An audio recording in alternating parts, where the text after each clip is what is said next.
Hello students, আমি তোমাদের সাথে এই মুহূর্তে রয়েছে দীপাঞ্জন স্যার। কম্পিটিটিভ গুরু তোমাদের সকলকে স্বাগত জানাই। তোমরা অলরেডি জেনে গেছো এসএসসি অর্থাৎ স্টাফ সিলেকশন কমিশন, যাদের ক্যালেন্ডার ওয়াইজই লাস্ট কয়েকটা বছর ধরে কিন্তু এক্সাম হয়ে চলেছে, সেই স্টাফ সিলেকশন কমিশনই কিন্তু এবছর ফেজ 14-এর এক্সাম বা সিলেকশন পোস্টের এক্সাম কিন্তু নোটিফিকেশন শুধু দেয়নি, ফর্ম ফিল আপ স্টার্ট করিয়ে দিয়েছে। গত 13ই এপ্রিল থেকে form fill up already started. এবার যে প্রশ্নগুলো বারবার তোমাদের তরফ থেকে আমাদের কাছে এসছে, সেই প্রশ্নগুলোর মধ্যে নাম্বার 1 প্রশ্ন ছিল যে স্যার, আমাদের এই এক্সামটায় যে প্যাটার্ন, সেই প্যাটার্নটা কীরকম থাকছে, সিলেবাস কি থাকছে, কি কি পড়তে হবে, কি কি পড়তে হবে না, কিভাবে এগোবো না, এই সমস্ত প্রশ্নের উত্তর এখন এই সেশনটায় আমি তোমাদের সাথে রয়েছে Dipanjan sir, back to back দিতে থাকবো। তাই কেউ স্কিপ করো না, মন দিয়ে প্রতিটা বিষয় দেখতে থাকো। দেখো, আমরা তার আগে কম্পিটিটিভ গুরু যে মোটোটা নিয়ে চলে সেটা হচ্ছে জিতবে তুমি, অর্থাৎ তোমাদের জেতানোর জন্যই কিন্তু কম্পিটিটিভ গুরু অলওয়েজ রেডি। এবং কম্পিটিটিভ গুরুর বয়স খুব অল্প, খুব সদ্য এই প্ল্যাটফর্মটা তোমাদের দাবি মেনে আমরা শুরু করেছি, কিন্তু এখানে আমরা যারা রয়েছি তাদের হয়তো অনেকেই চেনো, এবং শুধু চেনোটাই বড় কথা নয়, আমাদের হাত ধরে তোমরা হয়তো অনেকেই তোমাদের লক্ষ্য পূরণ করতে পেরেছো এবং আপকামিং ডেজে পারবে, এটুকু তোমাদেরকে অ্যাসিওর করতে পারি। তো ওয়েলকাম টু অল। এবং আমরা আজকে যে বিষয়টা পড়ছি এটা হচ্ছে বুঝবো, সেটা হচ্ছে এসএসসি অর্থাৎ স্টাফ সিলেকশন কমিশনের ফেজ 14-এর এক্সাম প্যাটার্নে কি কি পরিবর্তন এলো। চলো দেখে নেওয়া যাক। তার আগে আমাদের ক্লাস রুটিনটা এক ঝলকে দেখে নাও। আমাদের এখানে ক্লাস চলছে কিন্তু সকাল 9টার সময় ডেলি কারেন্ট অ্যাফেয়ার্সের ক্লাস চলে, এবং রাত্রি 9টার সময় আমি এসএসসি এবং ডাব্লিউবিসিএস স্পেশাল ক্লাস আমি নিই সেটা, এবং বিকেল 4:15 আমাদের রেলের ক্লাস চলে, আমিও নিই এবং দীপক স্যারও নেন। ঠিক আছে, তো এবার আমাদের এই পরীক্ষার প্যাটার্নটা চলে আসি। প্রথমত আবেদন ফিস, এটা হয়তো অনেকের কাছে প্রশ্ন, স্যার আবেদন ফিস কি 200, 250, 300 না 500 টাকা? প্রথমত বলি, যারা জেনারেল ক্যাটাগরিতে বিলং করো, যারা ওবিসিতে রয়েছো বা ইডাব্লিউএস, তাদের জন্য 100 টাকা। এটা কাদের? এই জেনারেল ক্যাটাগরি, ওবিসি বা ইডাব্লিউএস মেল পার্সনদের জন্য, ছেলেদের জন্য। এসসি, এসটি বা পিডাব্লিউডি ক্যান্ডিডেট বা তুমি যদি ওম্যান হয়ে থাকো তাহলে তোমার কোনো ফিজ লাগবে না। ওকে, আশা করি বুঝতে পেরেছো। দ্বিতীয়ত যে বিষয়টায় আসবো এখন, সেটা হচ্ছে এক্সাম প্যাটার্ন। এই পরীক্ষার পদ্ধতিটা কেমন? এই এক্সাম প্যাটার্ন ইন জেনারেলি খুব একটা অসুবিধা নেই দেখতে, যেমন তোমরা এমটিএস বা সিজিএল বা সিএইচএস লাভ ঠিক সেরকমই।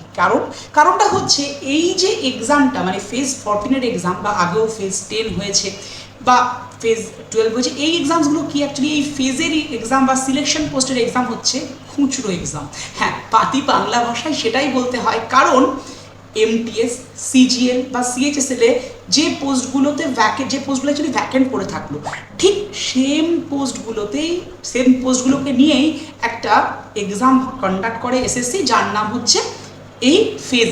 এটা আগেও লাস্ট কয়েকটা বছর ধরে হয়ে আসছে, এবছর ফেজ 14 পড়েছে। তো ফেজের এক্সামসগুলো সেই কারণেই 10th পাশেও দিতে পারো তোমরা, 12th পাশেও দিতে পারো তোমরা, অথবা যারা আজকে গ্র্যাজুয়েট তারাও দিতে পারো। এবং এখানে আর একটা প্রশ্ন তোমাদের তরফ থেকে থাকে যে স্যার, আমি যদি গ্র্যাজুয়েট হই, আমি কি মাধ্যমিক বা উচ্চ মাধ্যমিক পাশের এক্সামসগুলো দিতে পারি? বা আমি যদি উচ্চ মাধ্যমিক পাশ হয়ে থাকি, তাহলে কি আমি মাধ্যমিক পাশের এক্সামটাও দিতে পারি সাইমালটেনিয়াসলি? দেখো বাবা, তোমাদের আমি ক্লিয়ারলি বলি, এখানে মাল্টিপল পোস্টের জন্য তুমি অ্যাপ্লাই করতে পারো। তুমি গ্র্যাজুয়েট হলে তুমি অবশ্যই 10th লেভেল 12th লেভেলের জন্য ইকুয়ালি অ্যাপ্লাই করতে পারো, তাতে কোনো অসুবিধা নেই, তুমি অবশ্যই সব কটা এক্সামে দিতে পারবে। তুমি 12th পাস হলে তুমি 10th লেভেল এবং 12th লেভেল বোথ ক্যাটাগরির যে এক্সামসগুলো আছে সেটা নিয়েও অ্যাপ্লাই করতে পারো। স্যার কোন পোস্টে অ্যাপ্লাই করব, এটা নিয়ে আজকের এই ছোট সেশনটা আমি জানাবো না। এটার জন্য একটা অলরেডি আমি ভিডিও রেডি করে দিয়েছি, যেটা খুব শিগগিরই তোমাদের সামনে চলে আসবে। সেটা তোমরা দেখে নেবে কোন পোস্ট তোমার জন্য বেস্ট হবে, কোন পোস্ট তুমি আজকে ওয়েস্ট বেঙ্গলে দাঁড়িয়ে অ্যাপ্লাই করলে বেস্ট হবে। কারণ প্রায় 300খানার উপরে পোস্ট আছে। এতগুলো পোস্টে তুমি যখন অ্যাপ্লাই করতে হবে নিজেই কনফিউজড হয়ে যাবে বা হয়ে যাচ্ছ অনেকে। সেই কনফিউশন দূর করতে আমি দীপাঞ্জন স্যার এবং কম্পিটিটিভ গুরু তো রয়েছে।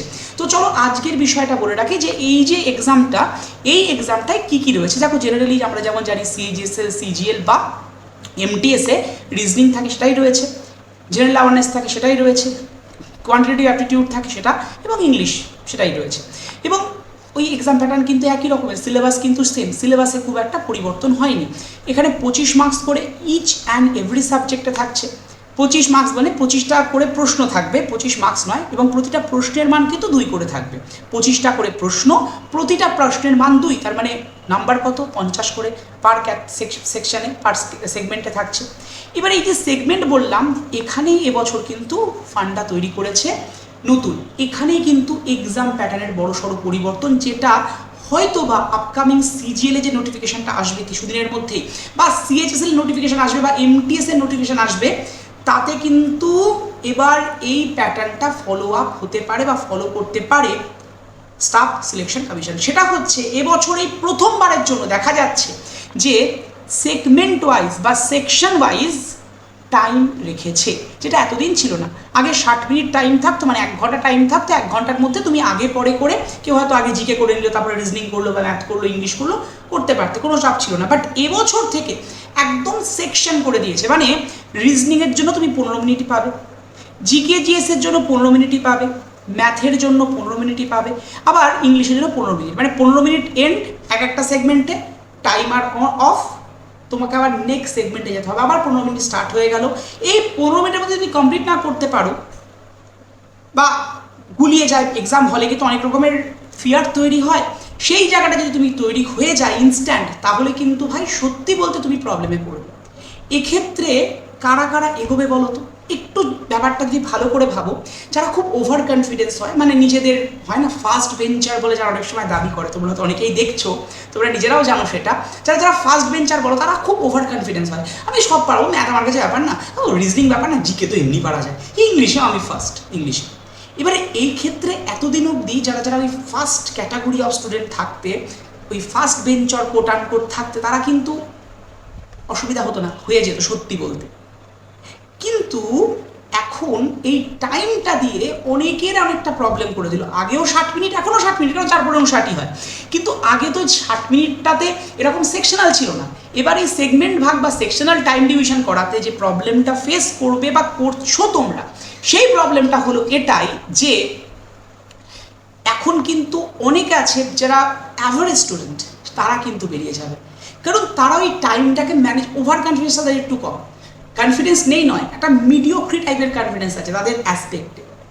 স্টুডেন্টদের খুব রিয়েলিটি ক্যাটাগরি ভাগ থাকে, চিরকাল ছিল, আছে এবং থাকবে। তো সেক্ষেত্রে বিলো অ্যাভারেজ স্টুডেন্ট বা মিডিওক্রি স্টুডেন্ট যারা বা অ্যাভারেজ স্টুডেন্ট হয়, তারা কিন্তু নিজেদের ওই জায়গাটা দেখানোর একটা জায়গা থাকবে। হ্যাঁ, এবার তাহলে কি যারা ফার্স্ট ভেঞ্চার বা কাইন্ড অফ বেশি মাত্রা তারা বেরোবেন, অবশ্যই বেরোতে পারে, তার জন্য লাগবে practice, practice and practice, nothing else. এই 3টে মোটর নিয়ে চললে তুমি তোমার জায়গায় পৌঁছে যাবে। তাই আবার বলবো, প্র্যাকটিসটাকে জারি রাখো। আর এটা কিন্তু শুধুমাত্র যে ফেজ 14-এ দিয়েছে এমন নয়, আমি একটু আগেও বলছিলাম, এটা কিন্তু আপকামিং ডেজের এক্সামসগুলোতেও দেওয়ার সম্ভাবনা প্রবলতর থাকছে, মানে সিজিএল, সিএইচএসএল বা এমটিএস এর নিউ নোটিফিকেশন আসবে তাতে। ঠিক আছে, তোমরা জানো এখানে যদি দেখা যায় 60 মিনিট টাইমে প্রতিটা ভুল প্রশ্নে 0.5 করে কিন্তু কাটা যাবে, মানে 2টো প্রশ্ন ভুল মানে 1 নাম্বার কিন্তু কাটা যাচ্ছে। তো বি কেয়ারফুল। তো এই ভুল জায়গাটা নয়, তার জন্য পারফেকশানে তোমাকে পারফেকশানিস্ট হতে হবে, খুব রিয়েলিটি পারফেকশানিস্ট না হলে এক তো তুমি মানে কাট অফ ক্লিয়ার করাটা চাপ, দ্বিতীয়ত ভুলে তোমার হয়তো অনেকটা নাম্বার তুমি করে ফেলেছিলে, আর ভুলের জন্য তোমার নাম্বার কিন্তু জাস্ট ওই নিচের দিকে চলতে থাকবে। তাই পারফেকশনিস্ট হও, তার জন্য পারফেক্টলি পড়ো। এবার এখানে না অনেকে শুধুমাত্র এমসিকিউ এর উপরে জোর দিয়ে শুরু করো, মানে উইদাউট দ্য ডিটেলিং, ডিটেল না পড়ে এমসিকিউ পড়ো। আমি তোমাদেরকে বলবো, শুধু এমসিকিউ তোমাকে কখনো বাঁচাতে পারে না, কোনো এক্সামে নয়। হয়তো আজ থেকে 20-25 বছর আগে সত্যি হতো এমসিকিউ পড়ে পাস, কিন্তু এখন আর হয় না, কারণ এখন ডিটেল না জানলে তুমি কোনো এমসিকিউতে ঠিকমতো হাত দিতে পারবে না। তাই ডিটেল পড়ো, তবে যতটুকু এক্সাম ওরিয়েন্টেড দরকার ততটুকুই। তোমার আজকে ধরো সাপোজ তুমি আজকে হিস্ট্রি পড়ছো, তোমার যেটুকু দরকার সেই অ্যাসপেক্টে দেখো, তারপরে এমসিকিউ করো। তুমি এখন একটা পুনাম দালাল দেয়া নিয়ে বসে পড়লে, সব হিস্ট্রি পড়তে শুরু করলে, হ্যাঁ ওটা ইউপিএসসিতে বা ডাব্লিউবিসির জন্য সত্যিই দরকার, বাট এমটিএস এর জন্য, সিএইচএস এর জন্য খুব যে দরকার আমি তোমায় বলতে পারি না পুনাম দালাল। তার থেকে নর্মাল একটা বই পড়ো, বেসিক আইডিয়াটুকু ক্লিয়ার করো, তারপরে তুমি এগো। তো এই সমস্ত বিষয়, তোমার প্রিপারেশন স্ট্র্যাটেজি কেমন হবে, কিভাবে এগোবে এবং কি করে এই ফেজ 14 এক্সামটাকে তুমি গ্র্যাপ করতে পারবে, সেই সব নিয়ে অবশ্যই আমি ডে বাই ডে তোমাদেরকে ইনফরমেশন দেবো। তার আগে ছোট্ট একটা নোটিফিকেশান বলে রাখি, যেটা অলরেডি তোমরা জানো, তবে আরেকবার তোমাদেরকে রিপিট করিয়ে দিচ্ছি। বিজ্ঞপ্তি প্রকাশ কিন্তু 13 এপ্রিল হয়েছে, আবেদন শুরুর তারিখ 13 এপ্রিল এবং চলবে 4 মে অবধি। আবেদন ফি জমা দেওয়ার শেষ তারিখ 5 মে। উইন্ডো কারেকশন কিন্তু 11 থেকে 13 মে অবধি চলবে এবং পরীক্ষার সম্ভাব্য তারিখ অলমোস্ট জুন ধরে রাখো। এবার তোমাদেরকে বলি যে তোমরা অনেকেই ভাবছো স্যার কী করে প্রিপারেশন নেবো বা কীভাবে এগোবো, বা স্যার এই ডিটেল নোটিফিকেশনটা কোথায় পাবো। এক তো তোমরা ssc.gov.in সার্চ করলেই পেয়ে যাবে, কিন্তু সেখানে গিয়ে অনেক সময় কনফিউশন হয়, অত বড় একটা মানে পেজের নোটিফিকেশান ডাউনলোড করে কোনটা পড়বো না পড়বো বুঝতে পারো না। চিন্তা নেই, এর জন্যই কম্পিটিটিভ গুরু বাংলা রয়েছে, এই কারণেই আমি রয়েছি। তোমরা যে নাম্বারটা দেখতে পাচ্ছ 8927673858, এই নাম্বারে হোয়াটসঅ্যাপে আছে, এই নাম্বারে হোয়াটসঅ্যাপে হাই লিখে পাঠাও, দেখবে অনেকগুলো গ্রুপ জয়েনের লিঙ্ক আছে, আমাদের এসএসসি গ্রুপ জয়েনের লিঙ্ক পেয়ে যাবে। এসএসসি গ্রুপ জয়েনের লিঙ্কে গিয়ে গ্রুপ জয়েন হয়ে যাও। ওই গ্রুপের সমস্ত এসএসসি অর্থাৎ স্টাফ সিলেকশন কমিশন সংক্রান্ত তথ্য আমি দিয়ে দেবো, এবং এই যে পিডিএফটা দেখছো এই পিডিএফটা দিয়ে দেবো, যাতে করে কোথাও তোমাদের আটকে না যায়। চিন্তা নেই, আমরা ছিলাম এবং আছি এবং থাকবো। আর তোমাদের একটা ছোট্ট প্রশ্ন তোমাদের কাছে, যে তোমাদের এই এসএসসি নিয়ে যদি ক্লাসের প্রয়োজন পড়ে, এক তো আমি ক্লাস নেওয়া শুরু করেছি, আরও ক্লাসের যদি প্রয়োজন হয় আমাকে অবশ্যই কিন্তু কমেন্ট বক্সে কমেন্ট করে জানাও।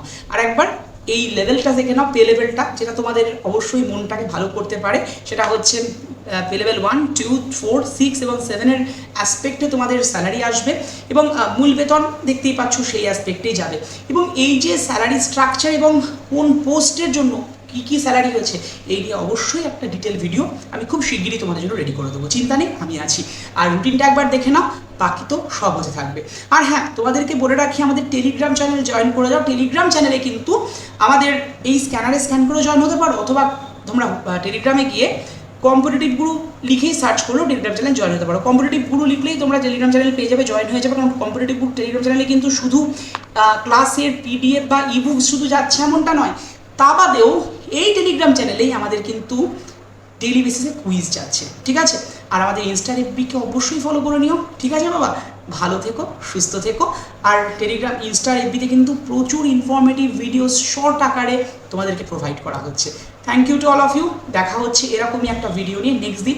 আর তোমরা অনেকে দাবি করেছিলে ব্যাচ, যদি ব্যাচ চাও আমরা প্ল্যান রাখবো তোমাদের জন্য, তার জন্য কমেন্ট বক্সে কমেন্ট চাই, বা তোমরা হোয়াটসঅ্যাপ করে রাখতে পারো 8927673858 এই নাম্বারে, ঠিক আছে।